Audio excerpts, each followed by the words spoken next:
Tonight, an exclusive interview featuring the director of choirs at Penn High School, Mr. Andrew Nemeth. What really happened?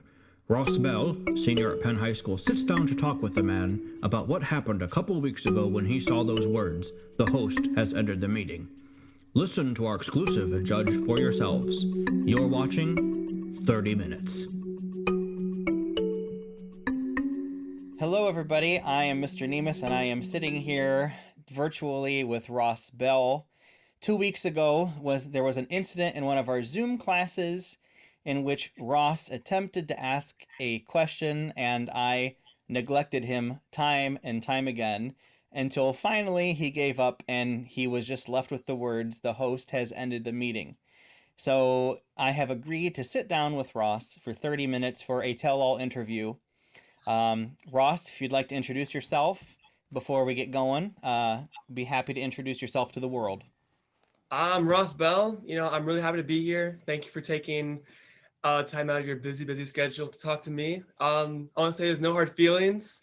I know there was a lot of talk about Nemeth losing his job and I should replace him as choir teacher, but I was like, no, guys, I can't. I'm just a student. So, but I'm ready to get interviewed or interview you. Yeah. All right, well, I'm going to hit the start button. We have 30 minutes together, and looking forward to it. So, Ross, we have officially started time. Okay, we're gonna start with easy ones, some nice Okay. questions. So, why do you like being a choir teacher? What are the perks? What gets you out of bed each morning? So, as long as I can remember, it's actually kind of funny. I mean, for years I thought I was going to be a lawyer. Um, I really enjoyed like helping other people. But when I look back at my childhood, I mean, I was always involved in music in some way, shape, or form, and I realize now that I've just really always loved singing and vocal music, and even like starting probably really young, even when I was at church, I was always just kind of fascinated with the choir, and I was in the children's choir, and I played for our school churches, um, different services that we had, and I don't know. I think at some point in high school, I realized that I didn't want to be a lawyer anymore, and I just realized that music is what I wanted to do. So I don't know. I just love singing because it's so personal. Um, and it can be frustrating at times too, but I feel like I've grown the most because of my own vocal growth. And I just want to share that with other people. So that's what gets me out of bed in the morning. That and a good cup of coffee. I like that answer. I did not know that. Yeah. Actually, there's a fan question. Speaking of being a lawyer, do you regret not becoming a lawyer at all? Not really. Every once in a while, I still kind of think that there are parts of it, that I would enjoy. But all in all, I can't say it's something I would enjoy. I think a lot of us think, we think of being a lawyer as like being able to litigate and be in the courtroom, but so much of what a lawyer does isn't that. And I think that's the thing. Like, there are aspects of being a lawyer that I would have probably really enjoyed. Um, but no, overall, I don't think it was for me. Mm-hmm. Well, I'm glad you're a choir teacher now because you're a really great one. Well, thank So you. going back to the so you were in a lot of plays as a child, as a kid, I you was said? involved in a lot of music, not really any plays or anything. I mean, Okay. I was in a little bit of theater, but not a whole lot as a child. Okay, we have little risque questions. Like, what's the most not risque. That's the wrong word. Whoa. What's the most embarrassing moment, like on stage, like in your singing career, or if you ever did like one play or something? Oh my. What's the most embarrassing moment? Um, Like a voice crack or something, or like I don't that's know. I guess I don't know. I'll put it. I don't feel like I have.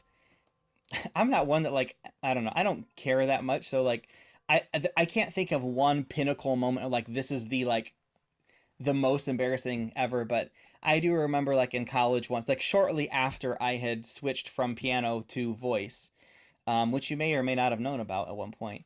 But I did not know that. we were like in a group voice studio, and we'd all have to like take our turns. So it really wasn't so much a voice crack as it was me just getting in front of a people and just kind of really like feeling like, wow, I have no clue what I'm really doing here. And it was me like totally forgetting my words, and I don't remember what the song was, but I know it was something in French, and I just basically like I just couldn't get through the song, and it was embarrassing, you know. Dang. But luckily it was a pretty supportive group, so they were it was laughter, but it was like it was a good supportive community. But if I were doing that like on a public performance, oh my gosh, I probably would have just like quit my career right then on the spot and like gone and done something else totally. But yeah, I would say it's really embarrassing myself in front of peers from like totally messing up this French language on a song in front of you know, all those people. But not on stage now. No, it was really more in a group voice, like a just kind of like a classroom with there were probably about 30 of us or so, but and of course our all of our voice teachers, so that was embarrassing. But no, I can't think of any like public performance that was a major. Oh, I guess I can say one other thing. Sorry, just thinking of it now. No. Um, Another embarrassing moment, in fact, probably was with Viva Voce. So the first year, the literally the very first concert Viva Voce gave, we had so much music. I don't even remember. It was like 15 songs. It was crazy. I mean, You in must be really retrospect, nervous, yeah. Well, it was just I was just nervous because it was like here, like it's the first time Penn has ever had a choir like this. I don't want to make sure everything goes well. Um, right? It but was your first year, right?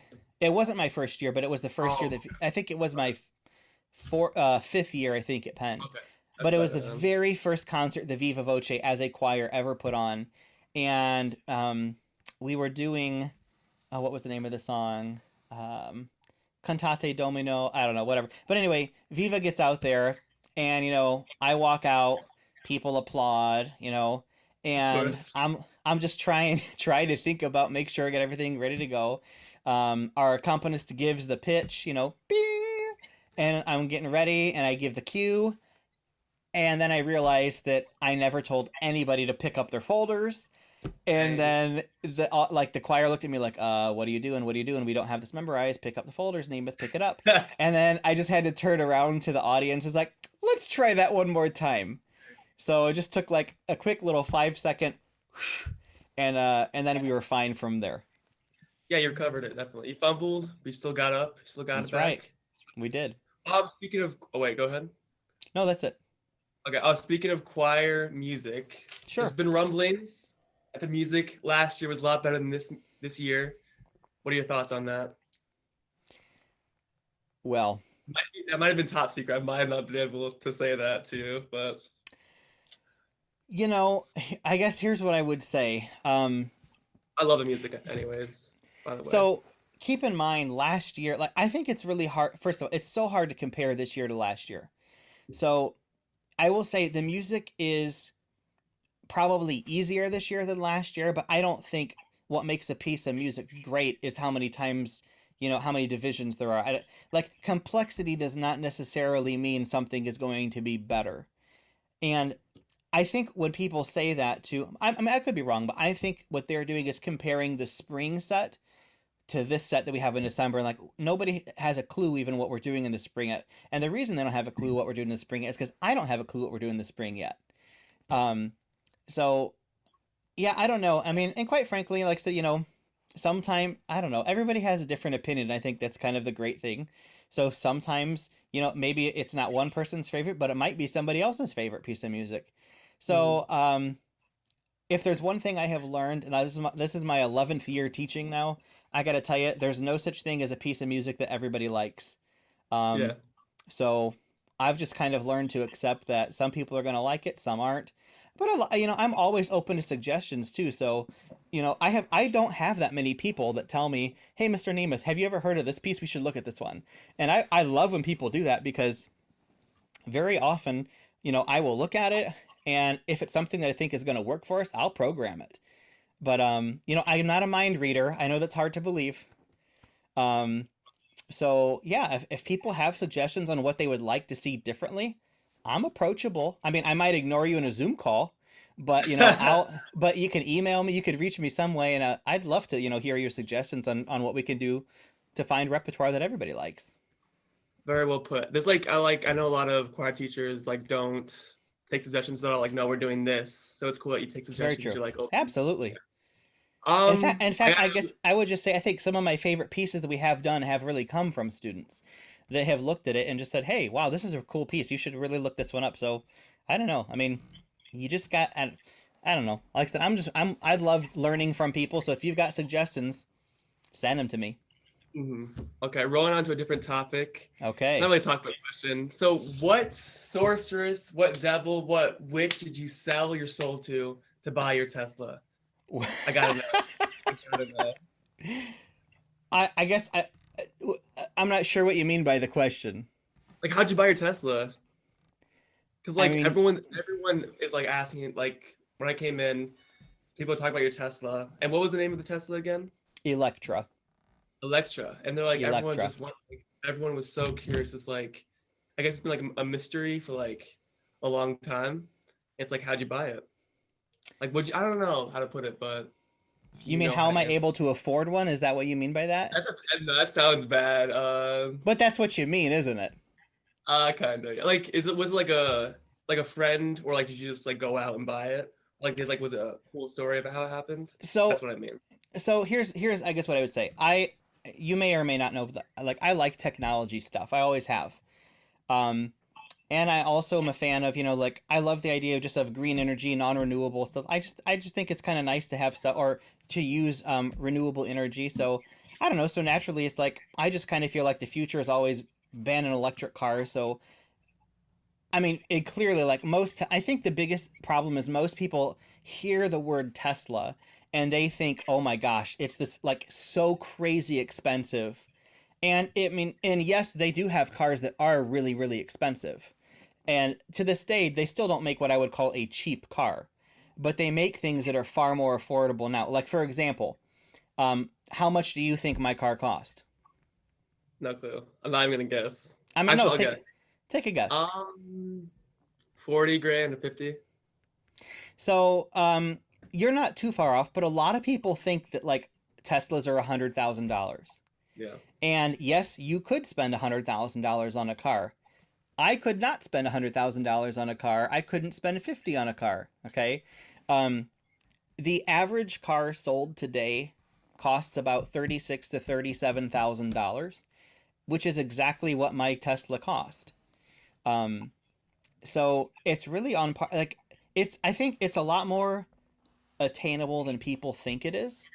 Um, and on top of that, think about when you're driving like a typical car. Like a lot of people, like especially in Indiana, a lot of people have like big trucks that get really like terrible gas mileage. I mean, these are people that are spending probably $2,000 to $3,000 a month in or a year in fuel costs. I don't have fuel costs anymore. I don't have oil changes. Like it's cheaper to own. And I guess the way I would say it too is like I've been fortunate that I've had good influences when it comes to handling money and how you do those things. So, and I have a second job that basically helps me to pay for that car. And like, I don't have to have that job, but I like nice things and I'm willing to work for it. And I manage my money well. And if I couldn't afford it, I wouldn't have it. But, I think if you just go through the parking lot at Penn, whether it's teachers or students, I think you'll find a lot of those cars brand new were probably more expensive than mine. So I just think it's a misconception that it's like totally out of reach for most people. Hmm. So no selling your soul, just plain hard work and wisdom. Yes. Yeah, I would say so. I mean, I just ordered it from the website, Tesla.com. And if you're Yeah. going to order yours, let me know and I'll give you my referral code. I did like it was like sponsored by them or something. I'm not actually. Okay. I learned something new today, so thank you. Back to choir class. All right. Um, have you ever have you ever talked bad about another student? Yes.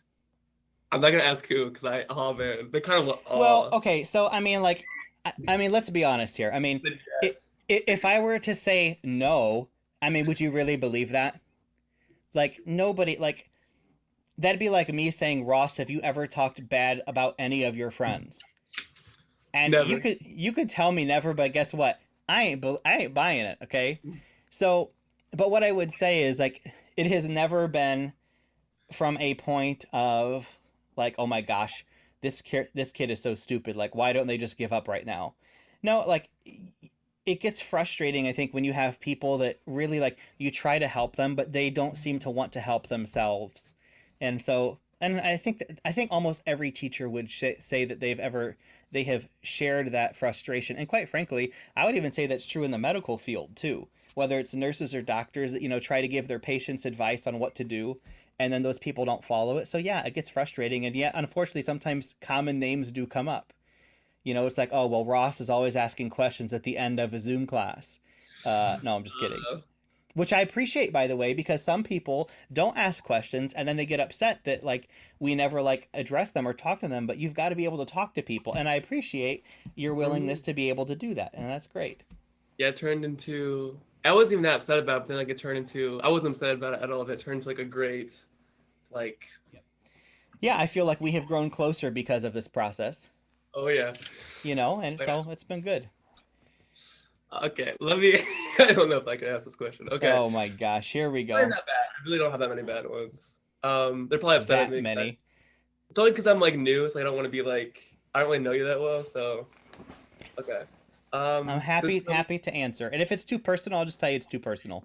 It's that You know how? simple. Have you ever watched Fill Your Guts with James Corden? Not, I mean, I've seen it, but I don't watch it regularly. No. But you know what it is though. Yeah, So one time he had Kobe on, and he asked his like if Michael Jordan, LeBron, he asked him to rank them three, including him, on like who's the best, and Kobe chose sure. himself. So I'm gonna ask you between Mr. Oak, you, and Mrs. Secor, who is the best singer? And I'm gonna rank all of them like best to worst. Who's the best singer? Yeah, singer, the singer. Oh man. Including you. Well, you might view this as a cop out, but I'm going to tell you, I honestly think it depends on what we're singing. Um, Mhm. You still gotta like answer though, I understand. I mean, I think it's kind of true that like so like we all have very like like the three of us have very distinctly different voices. Hmm. Um, like I will say like Mr. Oak does a really mean Elton John. He does a really good job with that. So like I would say things that are kind of in that, well, you wouldn't consider them pop anymore, but more like classic pop, I guess we'll call them. Anything that's in that classic pop range, definitely Mr. Oak, because like I don't know, he doesn't just get the notes, like he gets the vibe of that whole thing. When it comes to like singing more like folksy, lighter music and harmony, hands down, Mrs. Secor. Like she can. I have never known somebody who like harmonizes like so well on the spot as her. Um, and and I will say maybe this is something we got to talk about, but I don't get to hear her sing solo very often either. She likes to describe herself as kind of like a good support person, a good second person, but I think she'd be a really great soloist too. I would rank myself as third because There. yeah, I would rank myself as third because I mean I think I kind of like sample a little bit of everything, but I'm not sure that I really excel at any one of those things. Um, so yeah, I don't know. I think those two are tied, and I'm kind of right behind them vocally speaking. Okay. Okay. Interesting. Okay, have you ever so a person auditions for you for Viva Voce? Hold on. Let me pause. Let me just say because I can tell from your smile you didn't totally buy what I said. When it I comes, don't know. I I would when it press comes, more if I was like if no, I that's was okay. No, that's all yeah. right. I would just say when it comes to syncing that's like traditionally like classical like an art song or something, then yeah, I would probably put myself there. But I also think that's because I have the most history of in the most practice probably of performing those art songs. So yeah, I think we all excel in different areas. So Very anyway, sorry. true. Go ahead. Okay, I'll leave a fan question. It Fan just said question. it. Yeah, do you give free voice lessons to your students? Just spits Every out the time crowd. every time you're in my class, you get a free voice lesson. Oh, I like that one. Um no, and really, I mean, as you all know, I feel like I certainly love like I love helping people, but there's just one of the things you have to learn as you get older is like when too much is too much, and I unfortunately as much as I would love, I just don't have the time for it, um, and I feel like if I did it for free, I wouldn't be. It'd be kind of a boundary issue for myself because I don't have the time to do it, and if it were paid, I feel like the stakes are higher, and then like and I just I don't think I have the time to dedicate to do it. Now, I will say, if I wasn't teaching choir like this, then yeah, I would probably consider taking voice students. But would I do it for free? No, probably not. I mean, I went to school. I got my bachelor's and my master's degree to do this, and I did that. Like, typically when you go to school to do something, you do it because you're good at it, for one, but also because you want to make a living doing it. So as much as I don't mind helping people once in a while, in a session, but as far as doing like continuing lessons, unfortunately, no, I can't offer those for free. Okay. Okay. Um, Let me look here. Okay. Have you ever made a student cry? Oh, I mean, I'm sure I have. Like in class, like they just start like doing this and you just like hear sobbing. You're like, oh my gosh. No, I mean, I'll say this, if it has happened, it has, like, I have never seen that happen in class. But I will say, like, I have certainly seen and worked with people like in various places before where, like, they're not aware like how personal some of the things they say are to others, and it does cause people to break down. And I try to be a little bit more mindful of that. I can't say that I'm always 100% observant, and definitely not perfect at it. But no, I can't say that there's any moment where I know somebody has cried because, like, I just, like, said something that was so terrible to them, and like, and then they, like, just quit. So no, I don't think I have any moment like that. And if you do, if you're out there, talk to me so we can, bury the hatchet, because I don't want anybody, to, I want to take care of these problems. So no, I'm not aware of anything, Ross. I know it's like awful when it happens because I was in a play, and it's like it's one of the last practices where you can't, there's like no lines, like you can't Yeah. be out of line. One girl, it wasn't super far in the production, but one girl didn't know her line. Like for 5 minutes it was silence and just like broke down and tears just ran out of the room. It was awful. Worst experience of my life. Oh my Yeah. gosh. Yeah. But I guess that wasn't like something the director said to make you cry, though. Yeah. Just So, waiting patiently. right. Although sometimes silence speaks louder than anything. Yeah. Um Let me think. I'll ask it. Okay. So you are esteemed choir teacher. Your students love you, and you have a Tesla. So why in the world are you still single? Somehow I knew this question was coming up at some That was point. like the first one to like ask him why he's single. Ross, if I had a good answer to that question, I would let you know. Um, I don't know. I have certainly been in relationships. I'd say the most recent one was probably a couple years. Yeah, a couple years ago. Um, Unfortunately, sweet gal from Naperville, Illinois. That just didn't kind of work out, unfortunately. And before that, I had a girlfriend actually from college, and we dated for a long time, but we just saw things very differently, and it was a very it was a very mutual breakup. Um, I wouldn't say we're still friends, but we are friendly toward one another still when we need to, like, not that our Mhm. paths cross that often, but once in a while when it does. But yeah, I would like to find somebody out there. I don't know, I just haven't found the right one yet, and I'm not willing to just settle for anything or Oh yeah. anybody. Like, I don't. Some people are very specific about wanting to date somebody or marry somebody who's like in their field or not. That doesn't really make a big difference to me. I just want somebody. I guess I am. I like somebody. I want somebody who is confident and strong in what they believe, but is willing to have enough flexibility to kind of go with somebody else.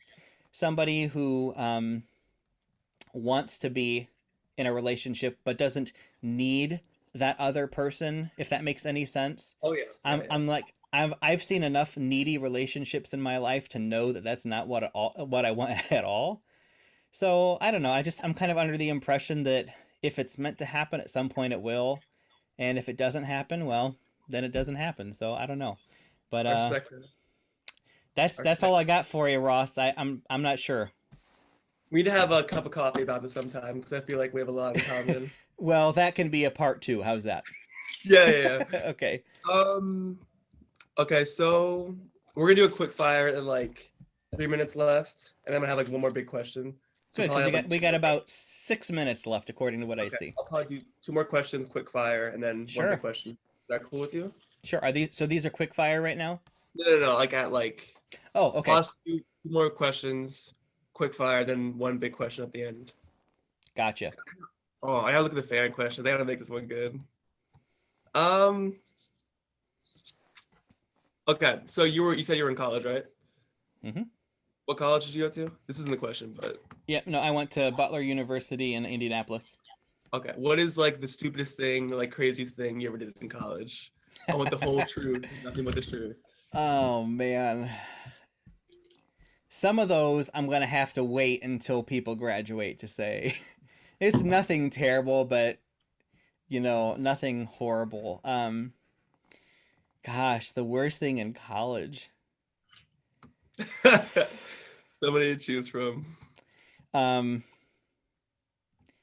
Man, I'm gonna have to come back to you on that one. Let's wrap around to that in a minute. I got to think about it. Okay. Are there like any questions like you want to be asked specifically? No, I don't really have. I don't really have. This isn't my time to ask questions. This is the tell all where you get to ask and I I'll ask hopefully the get to question answer. too. Yeah. Um, Okay, I can share one thing. Like some of the stories I can't share, okay? But we're one of not. them I do remember. We were my my roommate and I were walking into our chamber choir rehearsal, and one of our well, one of the directors, there were mainly like two main choral people there, but one of them just had a very specific way of like talking and like just the mannerisms in class, you know. And we loved both of them, but the one, it was just hilarious, all the things that he did. And one one day as we're walking into class, I'm like right in the middle of doing like an impersonation, which is like in unquestionably him. And Oh I kid you no. not, as soon as I turn the corner, he's right there. And then he's just like, "Well, Mr. Nemeth, that's really interesting, isn't it?" That's awesome. And but luckily he had a good laugh about it. He had a very good sense of humor. But oh yeah, that was I just felt like, oh my gosh, I felt like everything had stopped right there. I was like, oh my gosh, I'm about to be expelled from my university because I'm like making fun of a professor. Oh my gosh, but it was truly embarrassing. That was a really embarrassing and stupid moment on my part. I feel it's like one of like the lower like times you got in trouble. I feel it's like stuff up here. I feel like it's down there. Well, and you know what made that one worse is it wasn't like I got in trouble. It was more like they were disappointed. You know what I mean? And Oh, that's like a deeper level. like I'm not angry at you. I'm just disappointed. You Yes, know. and like that cuts right here, you know? Like, oh my gosh, that was so much worse. Okay, how many minutes do we have left? We got about 3 minutes. Okay, quick fire question. So it's gotta be like 5, 10 seconds. Okay. Okay, yep, Then can you stop me when we're at a minute? And we'll sure, do one you got last. it. Yep, Okay. Okay. What is your or no, would you ever grow a mullet? no. What sports did you play? I played soccer in elementary school and a little bit of basketball. And as a freshman in high school, I thought about trying out for cross country, but it just wasn't for me. So, I mean, I do a lot of things for like I like racquetball, actually a lot of fun. But no, like a lot of group sports, not my thing. I feel that. Okay. Biggest regrets. Um, I think my biggest regret was probably waiting to open up with others until I was more in college.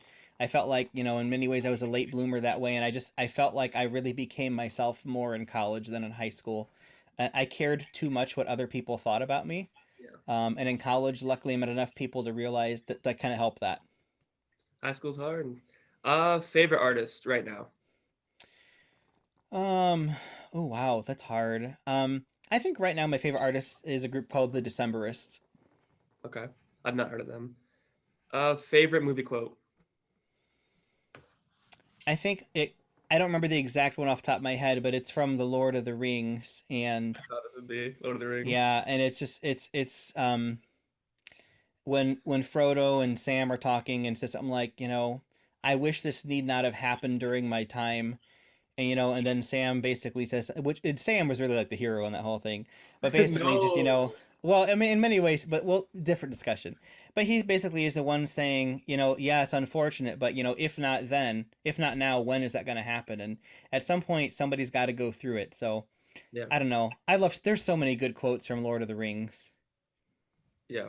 How much time do we have left? We got 1 minute now. Okay, I'll ask the big question. What do you think about the presidential debate? Just kidding. That's no. I'm What was glad they're over. what is the year's musical going to be most likely? Final question. Oh It's for the man. fans right here. It's for the fans. Yes. That answer. The musical is going to be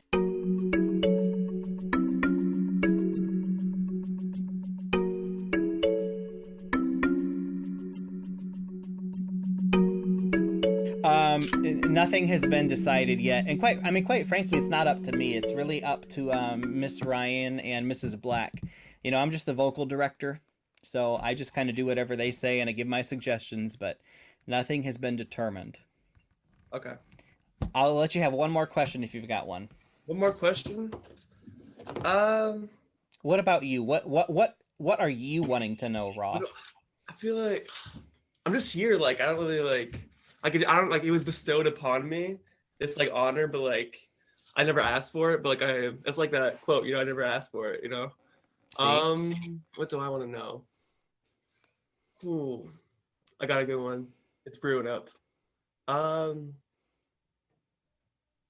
What do you want your kids, or like, not kids, but like kids in choir, like what do you want them to get out of like choir, like when they go off, like what do you want them to remember, like what do you want to just like put in them for like later on in life? I want them to understand that, and as cliche as it is, I think it's worth restating, is that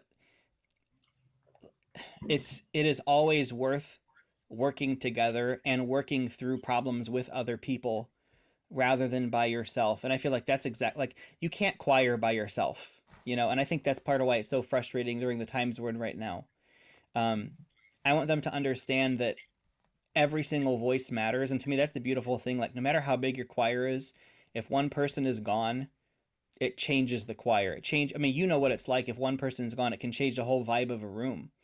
And I think I want people to understand that they matter, their voice matters, and that it's important to do things together and to set aside our differences, to work towards something better, to work towards something bigger, ultimately to share with other people, to make the world a better place.